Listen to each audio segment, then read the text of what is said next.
Deja de intentar ser romántica. Es vergonzoso. Esas fueron las palabras exactas que mi marido me dijo en nuestro 5º aniversario de bodas. Justo después de que le entregara el álbum de fotos encuadernado en cuero que había tardado 3 meses en crear. Me quedé allí parada en nuestra cocina en Columbus, Ohio, con el vestido rojo que sabía que antes le encantaba. Viendo cómo su rostro se contorsionaba en una mezcla de fastidio y lástima. Las velas que había encendido parpadeaban en la mesa del comedor detrás de mí. El asado, que había estado preparando toda la tarde, estaba perfectamente hecho, y Nathan solo estaba allí, hojeando las páginas de nuestros recuerdos como si fueran correo basura. Me llamo Judith y tengo 31 años. Durante los últimos 6 años he estado casada con un hombre que poco a poco me convenció de que amarlo en voz alta era un defecto de carácter. Trabajo como contadora senior en una empresa manufacturera del centro, el tipo de empleo que requiere precisión y desapego emocional.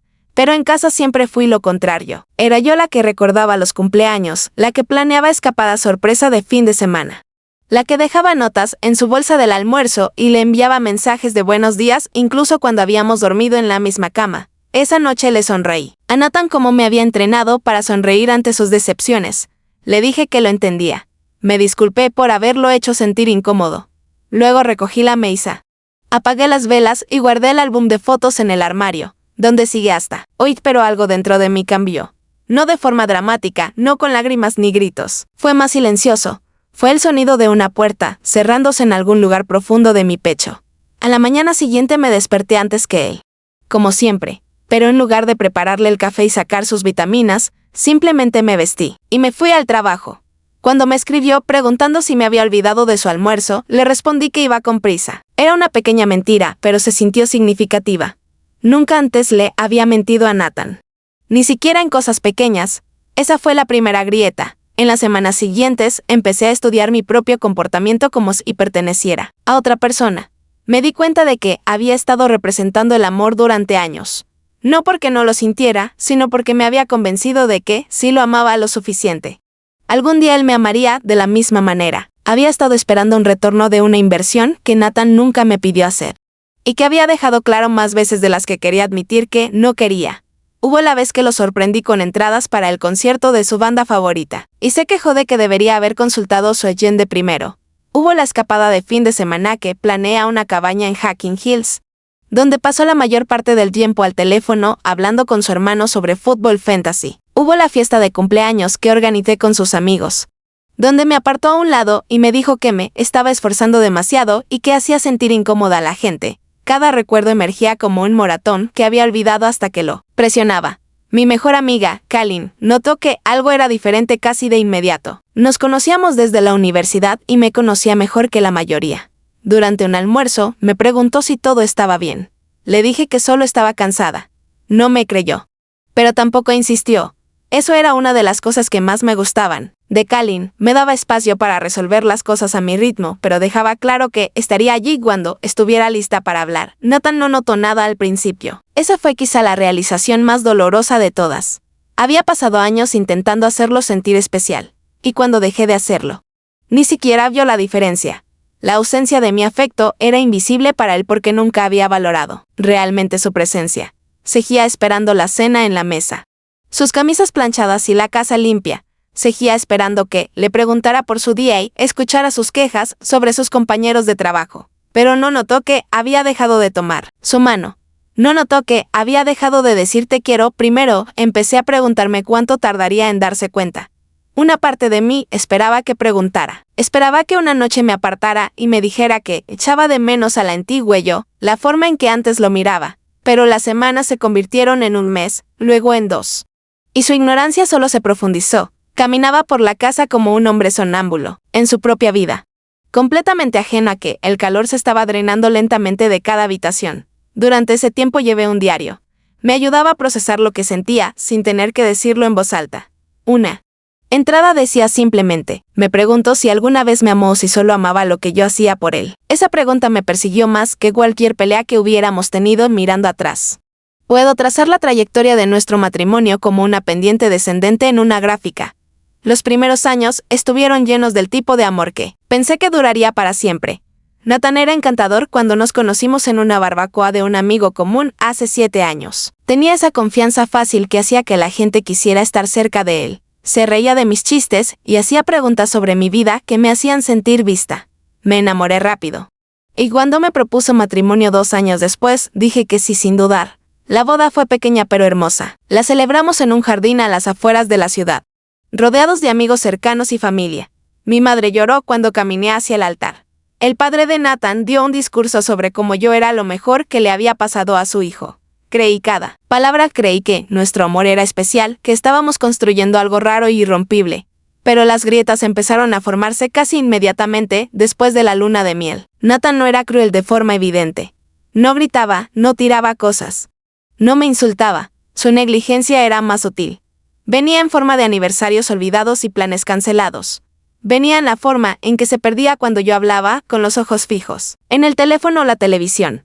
Venía en los pequeños suspiros que soltaba cuando sugería hacer algo juntos. Como si mi propio deseo de conexión fuera agotador. Yo compensaba esforzándome más. Pensaba que, si podía ser más interesante, más atenta, más divertida, volvería a mí. Nos apunté a clases de cocina.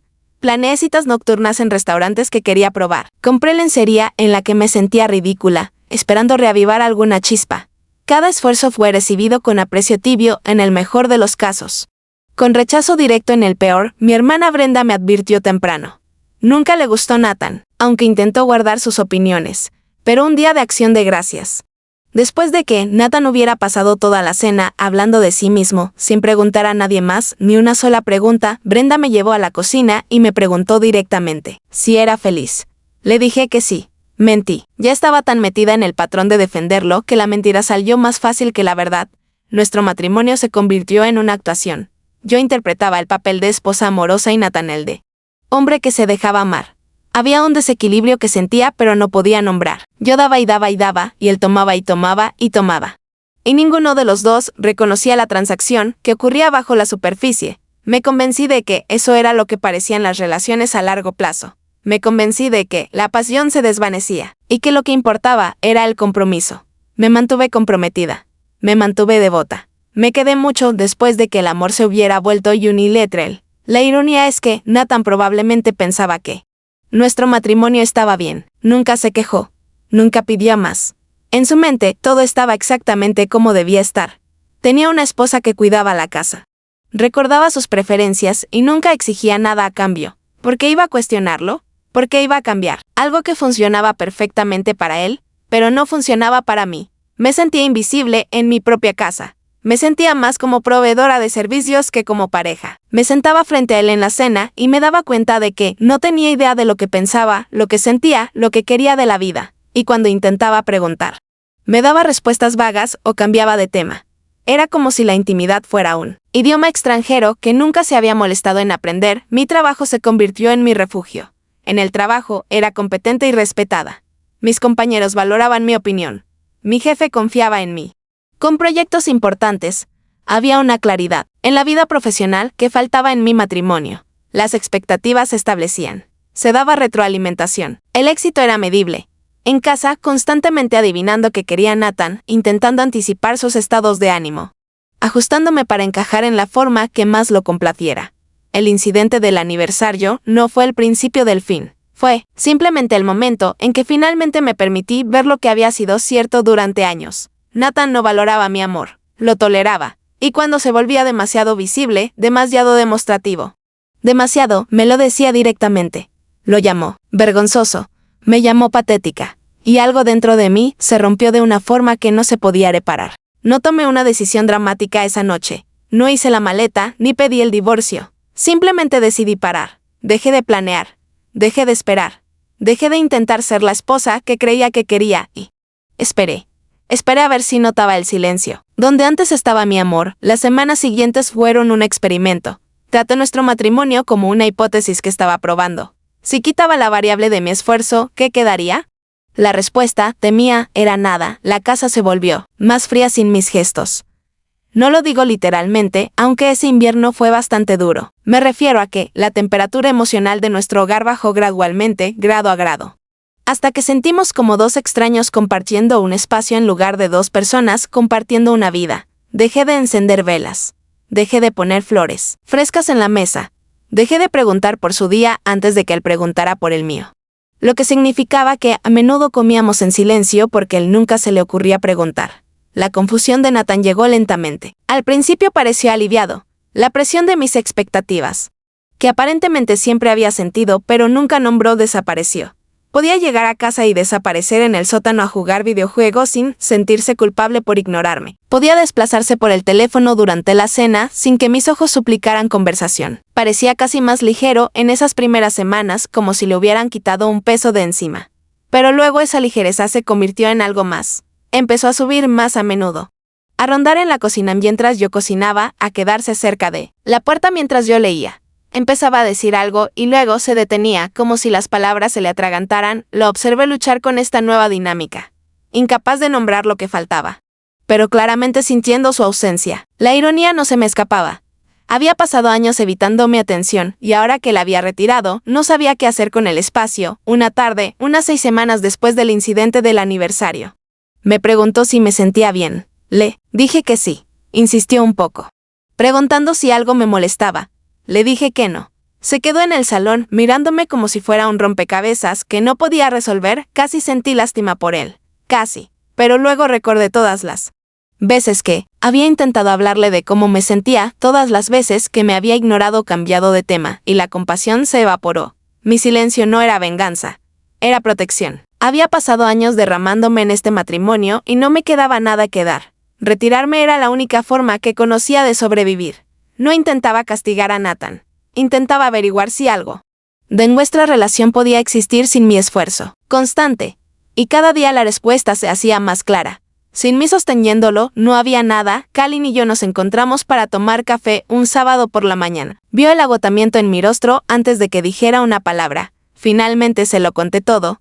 Le hablé del aniversario, del álbum de fotos, de que Nathan me llamó vergonzosa. Le hablé de mi decisión de dejar de intentarlo y de su lenta realización, de que algo había cambiado. Escuchó sin interrumpir, con las manos alrededor de su taza, los ojos llenos de comprensión. Cuando terminé, me preguntó qué quería yo. Era una pregunta tan sencilla, pero me dejó helada. Me di cuenta de que no me la había hecho en años. Todo mi enfoque había estado en lo que quería Nathan. ¿Qué lo haría feliz? ¿Qué mantendría la paz? Mis propios deseos estaban enterrados tan profundo que apenas recordaba cómo eran. Le dije que quería volver a sentirme yo misma. Quería recordar cómo se sentía ser valorada, ser vista, ser amada sin tener que suplicarlo. Quería un compañero que me encontrara a mitad de camino en lugar de esperar al final de la carrera a que yo corriera toda sola. Quería dejar de disculparme por tener emociones. Quería dejar de achicarme para encajar en la zona de confort de otro. Kalin alargó la mano por encima de la mesa y apretó la mía. Me dijo que merecía todo eso y más. Me dijo que había visto cómo me había apagado durante años y que le había roto el corazón. Me dijo que decidiera lo que decidiera. Me apoyaría a tener a alguien de mi lado. Hizo que el peso sobre mis hombros se sintiera un poco más ligero. Esa noche Nathan intentó iniciar intimidad por primera vez en meses. Me aparté, alegando que estaba cansada. No insistió, pero sentí su confusión, irradiando en la oscuridad. Estaba empezando a darse cuenta de que las reglas habían cambiado, pero no entendía por qué ni cómo. Estaba experimentando las consecuencias de su propia indiferencia y no tenía marco para procesarlo. Me quedé despierta horas esa noche, mirando al techo. Pensé en todos los años que había desperdiciado intentando ganar un amor que debería haberse dado libremente. Pensé en la mujer que era antes de que este matrimonio me vaciara. Pensé en el futuro y en si incluiría a Nathan. La respuesta se iba aclarando cada día que pasaba, pero aún no estaba lista para enfrentarla. Mi retiro no era pasivo, era una declaración. Era yo trazando finalmente un límite que debería haber trazado años atrás. Era yo diciendo sin palabras que me negaba a ser la única que mantenía vivo este matrimonio. Si Nathan quería salvarnos, tendría que aparecer, tendría que luchar, tendría que demostrar que yo valía el esfuerzo que siempre le había dado, pero en el fondo ya sabía que no lo haría. Nathan nunca había luchado por nada en su vida. Se deslizaba por el encanto y el trabajo de los demás. Tomaba siempre el camino de menor resistencia. Y yo estaba finalmente cansada de ser el camino que pisaba sin darse cuenta. El silencio en nuestra casa se hacía más fuerte cada día. Era el sonido de un matrimonio muriendo, una palabra no dicha a la vez. Y yo había terminado de intentar llenarlo sola. Tardó casi 3 meses en preguntarme directamente qué había cambiado. Estábamos sentados en el salón una tarde de domingo, con la televisión murmurando de fondo, cuando la silenció y se volvió hacia mí. Su expresión era una mezcla de frustración y confusión, como un hombre que ha perdido algo importante pero no recuerda dónde lo dejó. Judith, ¿qué te pasa?, preguntó. Últimamente estás diferente. Distante. ¿Hay algo de lo que quieras hablar? Lo estudié un largo rato. Esta era la conversación que había estado esperando, la apertura que esperaba que pudiera llevar a algo real. Pero incluso sentada allí, sentía la decepción creciendo en mi pecho. No preguntaba porque le preocupara realmente yo. Preguntaba porque mi cambio de comportamiento había alterado su comodidad. La diferencia era sutil pero significativa. He estado pensando, dije con cuidado, sobre nosotros. Sobre nuestro matrimonio, frunció el ceño. ¿Qué pasa con él? ¿Recuerdas lo que me dijiste en nuestro aniversario? Sobre el álbum de fotos. Se removió incómodo. No recuerdo exactamente qué dije. Me dijiste que dejara de intentar ser romántica porque era vergonzoso. Dijiste que me veía patética. Su rostro parpadeó. Con algo que podría haber sido culpa, pero pasó rápido. Estaba teniendo un mal día. ¿Sabes qué? No lo dije en serio. Entonces, ¿cómo lo dijiste? Presioné, suspiró, pasándose una mano por el pelo. Solo quería decir que no tienes que esforzarte tanto, llevamos años casados. Ya no necesitamos todo eso. Ahí estaba, la desconexión fundamental que había estado carcomiendo nuestro matrimonio durante años, finalmente dicha en voz alta. Nathan creía que el romanticismo era algo que hacías al principio. Una fase que superabas una vez que el compromiso estaba asegurado. Veía mis esfuerzos no como expresiones de amor, sino como actuaciones innecesarias que lo incomodaban. Pensaba que el problema lo tenía yo. ¿Cuándo mostrar amor se convirtió en algo que ya no necesitábamos? Pregunté, con voz firme a pesar del torbellino interior. Cuando preocuparse el uno por el otro se volvió vergonzoso. No es lo que estoy diciendo, protestó. Entonces, ¿qué estás diciendo? Porque desde donde yo estoy, parece que has estado dando mi amor por sentado durante años, y solo notaste que algo iba mal cuando dejé de dártelo. Nathan abrió la boca para responder, luego la cerró. Por un momento, algo parecido a la comprensión cruzó sus rasgos. Pero luego sus muros defensivos volvieron a subir y su expresión se endureció. «Estás exagerando», dijo. «Siempre he estado ahí para ti. Trabajo duro para mantener a esta familia. Vengo a casa todas las noches. ¿Qué más quieres de mí?». Su respuesta cristalizó todo lo que había estado sintiendo. Realmente creía que aparecer y ganar un sueldo era la suma total de lo que requería el matrimonio. El trabajo emocional, la conexión, la intimidad, nada de eso registraba como importante para él. Pensaba que estaba cumpliendo sus obligaciones, simplemente existiendo en el mismo espacio que yo. «Quiero un compañero», dije en voz baja. «Quiero alguien que quiera conocerme. Que me haga preguntas y escuche las respuestas, que planee cosas. Para nosotros a veces en lugar de esperar a que yo haga todo el trabajo. Quiero sentir que le importo más allá de lo que puedo hacer por él». «Le importas», insistió, pero las palabras sonaban huecas, como líneas recitadas de un guión en el que no creía. «¿De verdad?», pregunté. «Porque no recuerdo la última. ¿Ves que hiciste algo por mí solo porque querías hacerme feliz? No recuerdo la última vez que preguntaste por mis sentimientos o mis sueños o mis miedos. He estado derramándome en este matrimonio durante años, Nathan, y tú has estado ahí con las manos en los bolsillos, viendo cómo yo hacía todo el trabajo pesado». Me miró, genuinamente atónito. Me di cuenta en ese momento de que nunca había considerado nuestra relación desde mi perspectiva. Había estado tan centrado en su propia experiencia del matrimonio que mi vida interior era completamente invisible para él. No era una persona con necesidades y deseos. Era un accesorio en su vida. Como los muebles o los electrodomésticos, algo que simplemente estaba ahí cumpliendo su función, sin requerir mantenimiento ni atención. «No sabía que te sentías así», dijo finalmente. «Esa es la cuestión, nunca preguntaste», respondí. Cuando intenté decírtelo. No estabas escuchando. El silencio que siguió estaba cargado de años de resentimiento acumulado y oportunidades perdidas. Vi a Nathan luchando por procesar lo que había dicho, intentando encajarlo en su visión del mundo, donde él era un buen marido y yo la que era irracional. Pero la disonancia cognitiva era demasiado grande. Algo en su expresión empezó a resquebrajarse. «¿Qué quieres que haga?», preguntó, y por primera vez oí un tono de miedo genuino en su voz. Estaba empezando a entender que esta conversación no era sobre una queja menor, era sobre los cimientos de toda nuestra relación. Y se estaban derrumbando bajo sus pies. La verdad emergió lentamente, en las semanas siguientes, como algo oscuro y pesado del fondo de un lago. Nathan hizo algunos intentos a medias de lo que él creía que era romanticismo. Trajo flores una vez, del supermercado, todavía envueltas en plástico. Sugirió salir a cenar. Luego pasó la mayor parte de la comida en el teléfono. Me dijo que me quería más a menudo, pero las palabras sonaban performativas, como si estuviera marcando una casilla en lugar de expresar emoción genuina. Observé esos esfuerzos con una mezcla de tristeza y claridad. Nathan no estaba intentando reconectar conmigo. Estaba intentando restaurar el statu quo. Quería que las cosas volvieran a ser como cuando yo hacía todo el trabajo emocional y él cosechaba los beneficios sin contribuir nada. Sus gestos no eran para hacerme sentir amada. Eran para hacerse sentir a sí mismo que había cumplido su parte para que yo volviera a cuidarlo. La realización fue dolorosa pero liberadora. Nathan no me echaba de menos a mí. Echaba de menos la comodidad de ser amado, sin esfuerzo. Echaba de menos tener a alguien que gestionara sus necesidades emocionales mientras él no contribuía nada a cambio. Echaba de menos la conveniencia de mi devoción. No la experiencia de mi presencia. Había pasado años dándole todo lo que tenía, y él había pasado esos mismos años dándolo por sentado. Sin cuestionar nunca si el arreglo era justo, empecé a ver toda nuestra relación con nuevos ojos. Cada recuerdo que había atesorado ahora llevaba la sombra de esta nueva comprensión. El compromiso, que siempre recordé como romántico, ahora se revelaba como Nathan haciendo el mínimo porque sabía que dirías y de todos modos. Nuestra boda. Que pensé que era una colaboración, en realidad fue yo planeando todo mientras él aparecía. Nuestros años de matrimonio, que creí que estaban construyendo algo significativo. En realidad fueron yo construyendo una vida que giraba completamente en torno a sus necesidades. Mi hermana Brenda vino de visita por esa época. Me miró a la cara y supo que algo iba mal.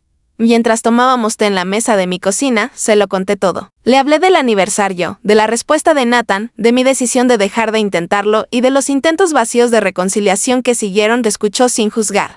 Su expresión cada vez más preocupada con cada revelación. Intenté advertirte, dijo, suavemente cuando terminé. Hace años, pero no estabas lista para oírlo. Lo sé, admití. Pensé que podía amarlo hasta convertirlo en un mejor compañero. Pensé que si daba lo suficiente, algún día empezaría a dar a cambio. Brenda sacudió la cabeza. No puedes amar a alguien hasta que cambie. Tiene que quererlo él mismo. Y por lo que cuentas, Nathan no quiere cambiar. Quiere que vuelvas a fingir que todo está bien. Tenía razón. Cada interacción con Nathan lo confirmaba. No le interesaba entender mi perspectiva ni examinar su propio comportamiento. Le interesaba hacer que los sentimientos incómodos desaparecieran. Cuando no respondí inmediatamente a sus flores y invitaciones a cenar con gratitud y devoción renovada, se frustró. Empezó a hacer comentarios pasivo-agresivos sobre cómo nada de lo que hacía era suficiente. Se presentó como la víctima, el marido bien intencionado cuya esposa difícil se negaba a estar satisfecha. Una noche me acusó de tener una aventura. La acusación salió de la nada, lanzada a través del salón como un arma. Exigió saber con quién hablaba porque siempre estaba en el teléfono, que le ocultaba. La ironía era casi insoportable. Había pasado años ignorándome, y ahora que me había retirado, asumía que otro hombre debía ser el responsable. No hay nadie más, le dije con voz plana. Solo estoy yo. Dándome cuenta finalmente de que he estado sola en este matrimonio mucho tiempo. No me creyó. O quizás sí simplemente no podía aceptar lo que significaba. En cualquier caso, la acusación reveló algo importante sobre cómo Nathan veía nuestra relación. No podía concebir un mundo en el que yo pudiera dejarlo por mis propias razones. No, podía imaginar que su comportamiento pudiera tener consecuencias. En su mente, yo era suya, una posesión que funcionaba mal. No una persona a la que habían empujado más allá de su punto de ruptura. Empecé a dormir en la habitación de invitados. Nathan protestó al principio, luego se calló, luego dejó de comentar. La distancia física entre nosotros se convirtió en metáfora de todo lo demás. Nos cruzábamos en el pasillo como extraños, comíamos en habitaciones separadas. Dejamos de fingir que quedaba algo que salvar. Mi madre llamó una tarde, intuyendo que algo iba mal como solo las madres saben. Le conté la versión abreviada, que Nathan y yo teníamos problemas, que no estaba segura de que nuestro matrimonio sobreviviera. Estuvo callada un largo rato, luego dijo algo que se quedó conmigo. Judith, te he visto achicarte por ese hombre durante años, dijo. Decidas lo que decidas, quiero que sepas que tu felicidad importa. Mereces a alguien que te haga sentir más grande, no más pequeña. Lloré después de colgar, no porque estuviera triste, sino porque estaba aliviada. Tener el apoyo de mi madre, su permiso para priorizar mi propio bienestar. Se sintió como oxígeno después de años ahogándome. Había estado tan centrada en ser una buena esposa que había olvidado preguntar si mi matrimonio era bueno para mí. La respuesta era no. Había sido no durante mucho tiempo. Y admitir finalmente eso ante mí misma eliminó la última ilusión a la que me aferraba. Nathan y yo no íbamos a lograrlo. No porque hubiera renunciado demasiado pronto, sino porque lo había dado todo. Y él no había dado nada. Y simplemente no quedaba nada entre nosotros más que los restos de lo que podría haber sido. El momento en que le dije a Nathan que había terminado llegó una tarde de jueves, sin nada especial. No hubo pelea dramática, ni confrontación explosiva. Simplemente entré en el salón donde estaba viendo televisión y le dije que quería el divorcio. Las palabras salieron más firmes de lo que esperaba, como si las hubiera ensayado durante años. La reacción inicial de Nathan fue de rechazo. De hecho, se rió, un sonido corto e incrédulo. «¿No hablas en serio?», dijo, sin siquiera apartar la vista de la pantalla. «Hablo completamente en serio», respondí. «Ya he hablado con una abogada. Me quedaré con Kalin hasta que resolvamos la logística». Eso captó su atención, silenció la televisión y se volvió hacia mí. Su expresión pasó de diversión a confusión y luego a algo que parecía miedo. «Espera, ¿qué? No puedes, ni siquiera hemos hablado de esto como es debido». «Hemos estado hablando de esto durante meses», dije. «Solo que tú no estabas escuchando. Esto es una locura. No puedes divorciarte de mí por no gustarme un álbum de fotos». Su voz subía ahora, el pánico reemplazando el rechazo inicial. «Nunca fue por el álbum de fotos», dije en voz baja. «Fue por años sintiéndome invisible, años oyendo que mis sentimientos eran excesivos. Mis necesidades vergonzosas, mi amor patético. Fue por dar todo lo que tenía a alguien que no se molestaba en devolver nada». Nathan se puso de pie, gesticulando con las manos. «He estado intentando. Te traje flores. Te llevé a cenar. ¿Qué más sé? ¿Supone que debía hacer?» «Suponía que debías preocuparte», dije. «No porque te lo pidiera, no porque tuvieras miedo de perderme, sino porque realmente querías hacerme feliz. Y nunca lo hiciste. Y una sola vez en todo nuestro matrimonio, hiciste algo por mí solo porque querías verme sonreír». Abrió la boca para discutir. Luego la cerró. Lo vi buscando en su memoria, intentando encontrar un ejemplo que me demostrara que estaba equivocada. El silencio se alargó mientras no encontraba nada. «Puedo cambiar», dijo finalmente con voz más pequeña. «Puedo ser mejor. Solo dame otra oportunidad». «Te di 6 años de oportunidades», respondí. «Te di todas las que tenía.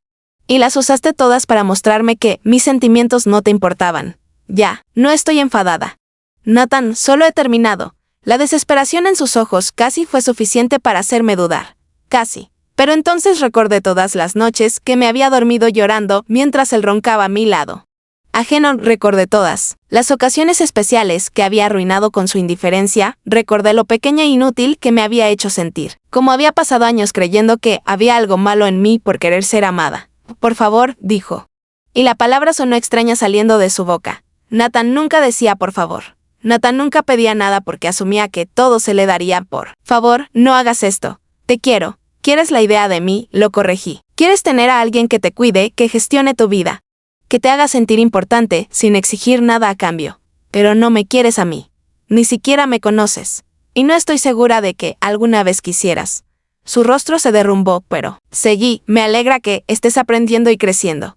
Espero que te ayude en futuras relaciones, pero no puedo volver atrás. No puedo reconstruir la confianza con alguien que pasó años enseñándome que mi amor no valía nada. Incluso si cambias completamente, siempre recordaré cómo me hiciste sentir. Siempre recordaré la palabra vergonzoso saliendo de tu boca. Siempre recordaré patética, esas heridas no sanan solo porque te disculpes». Se hundió de nuevo en el sofá, pálido. Por primera vez, desde que lo conocía, Nathan parecía genuinamente destrozado. El hombre confiado y desdeñoso que había llamado vergonzoso a mi amor había desaparecido, reemplazado por alguien que apenas empezaba a entender lo que había perdido. «Esto está pasando de verdad», dijo.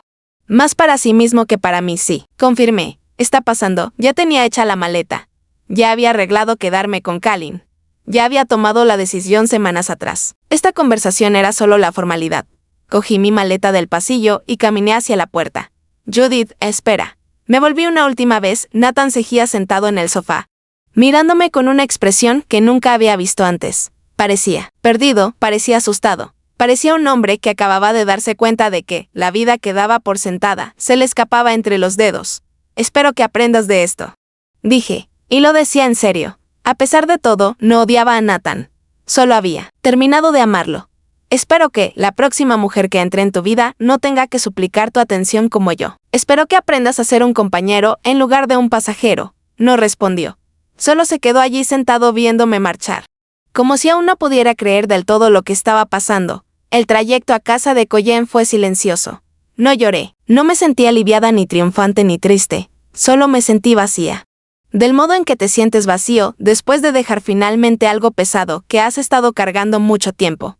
El peso había desaparecido y solo quedaba el dolor en los lugares. Donde antes descansaba, Colleen me esperaba en la puerta. No dijo nada, solo me abrazó fuerte y me sostuvo allí un largo rato. Cuando nos separamos, me llevó dentro. Me preparó té y se sentó conmigo en silencio hasta que estuve lista para hablar.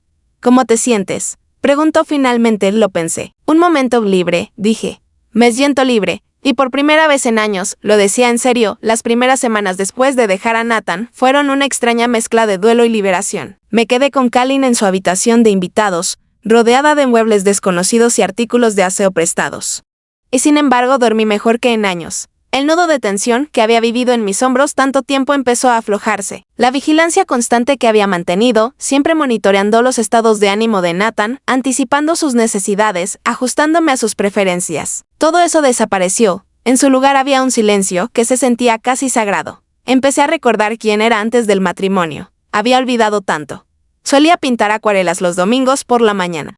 Solía dar largos paseos junto al río, sin mirar el teléfono cada 5 minutos. Solía leer novelas por placer en lugar de solo desplazarme por noticias para tener algo de qué hablar con Nathan. Esas partes de mí habían sido guardadas en cajas de las que ni siquiera era consciente, y ahora las estaba desempacando una a una. Nathan llamó constantemente en esas primeras semanas. Al principio sus mensajes eran enfadados, acusadores. ¿Cómo podía hacerle esto? ¿Cómo podía tirar nuestro matrimonio sin darle una verdadera oportunidad de arreglarlo? No respondí.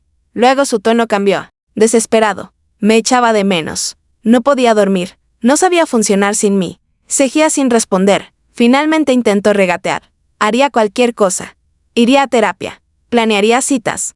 Compraría regalos, lo que yo quisiera. Apagué el teléfono. Mi abogada, una mujer aguda llamada Patricia, que Colleen había recomendado, manejó todas las comunicaciones formales. Era eficiente y poco sentimental. Exactamente lo que necesitaba. Me dijo que Nathan no impugnaba nada, que parecía casi aturdido en su cumplimiento. El divorcio sería sencillo. No teníamos hijos y nuestros bienes eran fácilmente divisibles. La vida que habíamos construido juntos, resultó, podía desmontarse con sorprendente facilidad.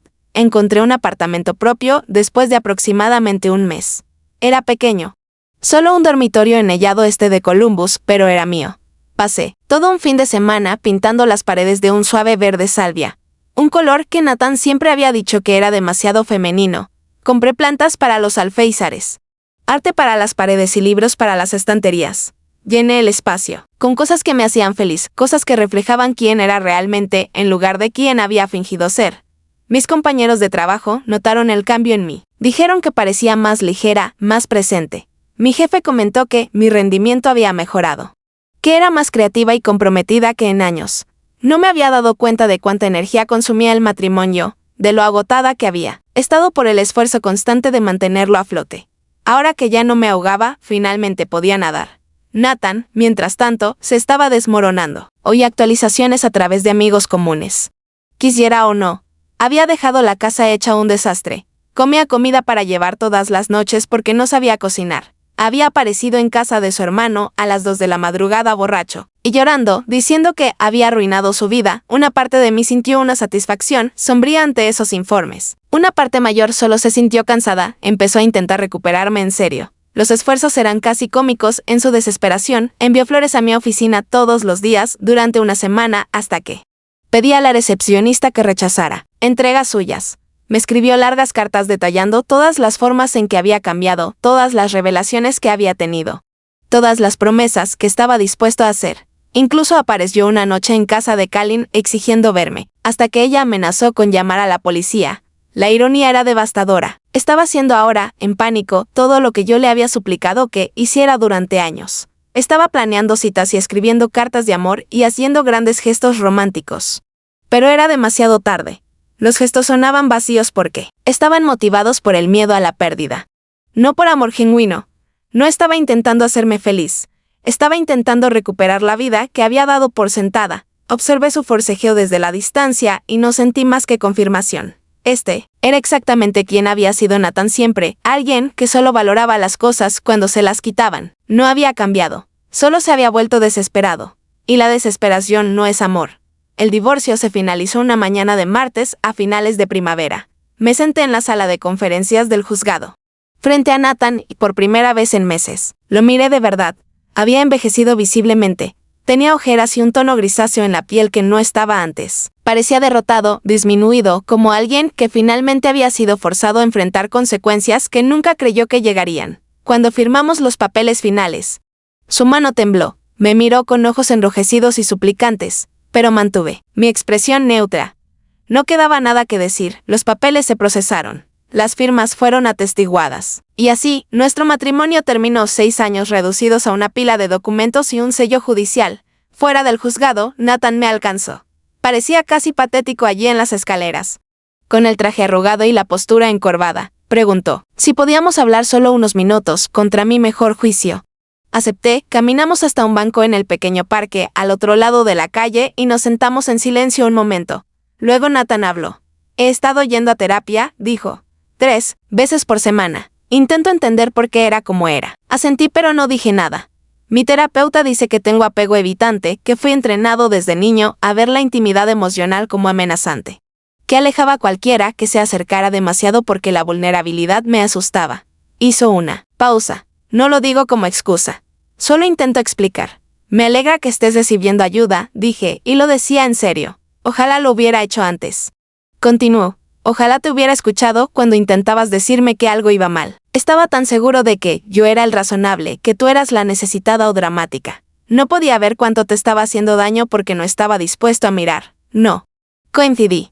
No lo estabas, se volvió hacia mí y dolor genuino. En su expresión, ¿hay alguna posibilidad de que algún día, después de que haya trabajado en mí mismo, podamos intentarlo de nuevo? Había sabido que esta pregunta llegaría. Había preparado mi respuesta mucho antes de este momento. No, Nathan. No la hay. Su rostro se derrumbó, pero seguí. Me alegra que estés aprendiendo y creciendo. Espero que te ayude en futuras relaciones, pero no puedo volver atrás. No puedo reconstruir la confianza con alguien que pasó años enseñándome que mi amor no valía nada. Incluso si cambias completamente, siempre recordaré cómo me hiciste sentir. Siempre recordaré la palabra vergonzoso saliendo de tu boca. Siempre recordaré patética, esas heridas no sanan solo porque te disculpes. Estaba llorando ahora, lágrimas silenciosas corriendo por su rostro. Lo siento muchísimo, Judith. Lo siento increíblemente. Lo sé. Dije, te creo. Pero lo siento no deshace el daño. Solo lo reconoce. Nos quedamos allí unos minutos más. 2 personas al final de algo que debería haber sido hermoso, pero no lo fue.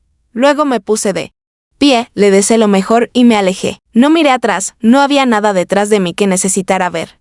Ver los 2 intentos tardíos de romanticismo de Nathan había confirmado todo lo que finalmente había entendido. El amor exigido después de haber perdido ya a alguien no es amor, en absoluto. Es pánico. Es egoísmo disfrazado de gestos románticos. El amor verdadero aparece consistentemente, no solo cuando su ausencia amenaza tu comodidad. Nathan nunca me había amado de esa manera, y sus esfuerzos tardíos solo resaltaban lo poco que realmente me había visto todo el tiempo.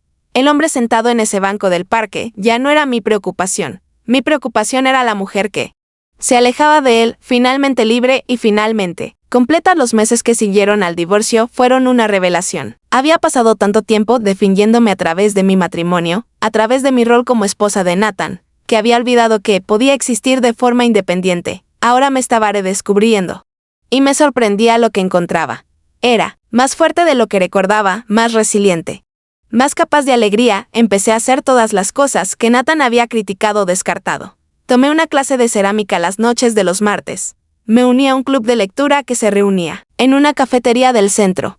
Me inscribí en un grupo de senderismo de fin de semana y pasaba las mañanas de sábado caminando senderos que nunca había explorado. Cada actividad era un pequeño acto de recuperación, una forma de decirme que mis intereses importaban, que mis deseos eran válidos, que mi felicidad valía la pena perseguirla. Kalin organizó una celebración de divorcio en su casa. La llamó mi renacimiento. Hubo tarta y champán y un pequeño grupo de amigos cercanos que habían visto cómo luchaba en el matrimonio y estaban encantados de verme emerger. Mi hermana Brenda condujo desde Cincinnati para estar allí. Mi madre envió flores con una tarjeta que simplemente decía, estoy orgullosa de ti. No salí con nadie durante el primer año. No estaba lista y lo sabía. Necesitaba descubrir quién era fuera de una relación antes de poder aportar algo sano a una nueva. Pero lentamente empecé a imaginar cómo sería una verdadera pareja. Una construida sobre respeto mutuo e interés genuino. Una donde ambos aparecieran consistentemente, no solo cuando les apeteciera. Eventualmente conocí a alguien. Se llamaba Thomas y era bibliotecario en la sucursal universitaria cerca de mi apartamento. Empezamos una conversación una tarde cuando estaba sacando libros para mi grupo de lectura y algo en su tranquila atención captó la mía. Me hacía preguntas y realmente escuchaba las respuestas. Recordaba pequeños detalles de conversaciones previas. Me hacía sentir vista de una forma que casi había olvidado que era posible. Avanzamos despacio. Le conté temprano sobre mi divorcio, sobre mis miedos a volver a ser invisible. Escuchó sin juzgar y no hizo promesas que no estuviera preparado para cumplir. Nuestra relación se sentía diferente a todo lo que había experimentado antes. Se sentía equilibrada, sostenible, real. Nathan, según hoy por la red de conocidos, no le fue tan bien. Siguió en terapia, pero luchó por mantener los cambios que había hecho bajo presión. Sin mí allí para gestionar su vida, todo se derrumbó. Perdió su trabajo tras repetidas ausencias y bajo rendimiento.